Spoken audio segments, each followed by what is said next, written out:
wanna see the horizon, turn us to thousands. ఇలా వచ్చింది కదా మూవీ, కానీ నేను ఎప్పుడు చూడలేదు. హాట్స్టార్లో ఉంది, చూడలేదు. కానీ ఇదే ఫస్ట్ టైం చూడడం. దీని ప్రీ రిలీజ్ ఈవెంట్లో మన రాజమౌళి అన్నాడు కర్మయోగి అని. అది నిజమే అని నాకు ప్రూవ్ అయింది. సినిమా అయితే చాలా బాగుంది, రియల్ స్టోరీ కాబట్టి ఎక్సలెంట్, బాగా తీశారు. ఇదే ఫస్ట్ టైం చూడడం నేను.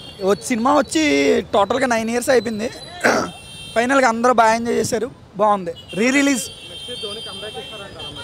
నాకు క్రికెట్ గురించి పెద్ద తెలియదు భయ్య, కాకపోతే అతని బయోగ్రఫీ కాబట్టి మూవీకి వచ్చా. క్రికెట్ గురించి అంత తెలియదు. కమ్బ్యాక్స్ అంటే క్రికెట్ ఫ్యాన్స్ని అడగాలి. కానీ ఇతను గొప్ప గొప్ప వాళ్ళందరూ లో లెవెల్ నుంచి వస్తారని ప్రూవ్ చేశాడు ధోని. మూవీ అయితే చాలా బాగుంది. Correct biography, the best biography అనిపించింది. నేను ఎప్పుడు చూడలేదు, ఇదే ఫస్ట్ టైం చూడడం. హాట్స్టార్లో ఉందని తెలుసు కానీ చూడలేదు, ఇదే ఫస్ట్ టైం. రాజమౌళి అన్నట్టు కర్మయోగి అన్నాడు కదా, కర్మయోగి అనేది ప్రూవ్ చేశాడు అంతే.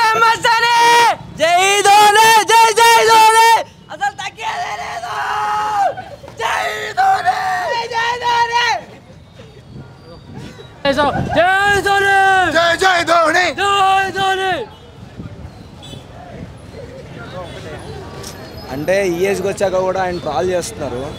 అలాంటి వాళ్ళు కొంచెం సిగ్గు ఉండాలి. ఆయన చేసింది మనకు ఎన్నో ఉంది. ఆయన గురించి మనం ఆయన చేసిందంతా రిమెంబర్ చేసుకొని మనకి ఆయన సపోర్ట్ చేయడం తప్పితే మనకి ఏమీ లేవు దానికి మించి. So happy birthday Dhoni. పక్కా ఆయన కంబ్యాక్ ఇచ్చినా ఇవ్వకపోయినా ఆయన చాలా చేశారు, చాలు మాకు. ఆయన ఇప్పటికీ నేను మనస్ఫూర్తిగా చెప్తున్నా, ఆయన రెస్ట్ తీసుకుంటే చాలు బ్రో, రెస్ట్ తీసుకుంటే చాలు. ఆయన చేసింది మాకు చేస్తారు, చాలా చేశారు మాకు, అది చాలు.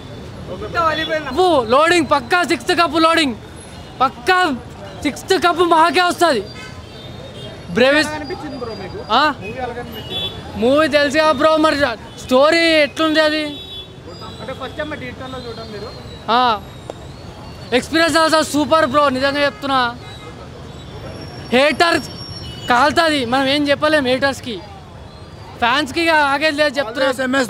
ఎంఎస్ ధోని ఆల్వేస్ లవ్ తలా. కన్ఫర్మ్ కమ్బ్యాక్ బ్రో, పక్కా కమ్బ్యాక్, పక్కా 6th కప్ లోడింగ్ బ్రో. ఏ ఫ్యాన్ అడిగినా ఇదే చెప్తారు. సిఎస్కే ఇప్పుడు నెక్స్ట్ ఇయర్ పక్కా స్ట్రాంగ్ ఉందని ఏ టీం అడిగినా అదే చెప్తారు. పక్కా 6th కప్ లోడింగ్.